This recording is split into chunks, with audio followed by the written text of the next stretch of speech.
বার নির্ণয়ের অদ্ভুত এবং অসাধারণ একটি পদ্ধতি দেখব, যে পদ্ধতিটি বুঝতে পারলে জীবনে আর কখনো বার নির্ণয় নিয়ে কোনো সমস্যা থাকবে না। আমি প্রথমে এখানে বারগুলোর পাশে মান দিয়ে দিয়েছি, অর্থাৎ রবিবার মানে 0, সোমবার মানে 1, মঙ্গলবার 2, বুধবার 3, বৃহস্পতিবার 4, শুক্রবার 5 এবং শনিবার মানে হচ্ছে 6।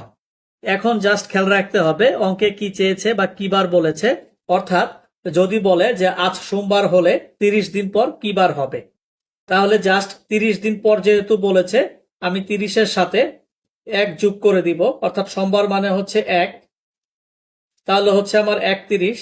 যেহেতু 7 দিন 1 সপ্তাহ, তাই এটাকে আমি 7 দিয়ে ভাগ করে দিব। 4 7 28,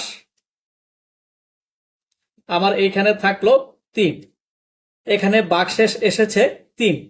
তার মানে এখানে আমি বারগুলোতে খেয়াল করব যে আমার 3 কোথায় আছে। 3 আছে আমার বুধবারে। তার মানে আজ সোমবার হলে 30 দিন পর হবে বুধবার। সেইম ভাবে আমরা যদি আরেকটি অঙ্ক খেয়াল করি, যদি বলা থাকে আজ বৃহস্পতিবার হলে 45 দিন পর কি বার হবে, সেইম ভাবে যেহেতু 45 দিন বলেছে, 45-এর সাথে আমি 4 যোগ করব, মানে হচ্ছে 4, তাহলে এটা হচ্ছে আমার 49। সেইম ভাবে আমি যেহেতু 7 দিন 1 সপ্তাহ, 7 দিয়ে ভাগ করব, 7 দিয়ে ভাগ করলে হবে 7 7 49। যেহেতু এখানে আমার ভাগশেষ হচ্ছে 0, আমি এখানে বারগুলোতে খেয়াল করবো আমার 0 কোথায় আছে। 0 আছে রবিবারে, তার মানে 45 দিন পর হবে রবিবার। আশা করছি বুঝতে পেরেছেন আর কোনোদিন ভুল হবে না।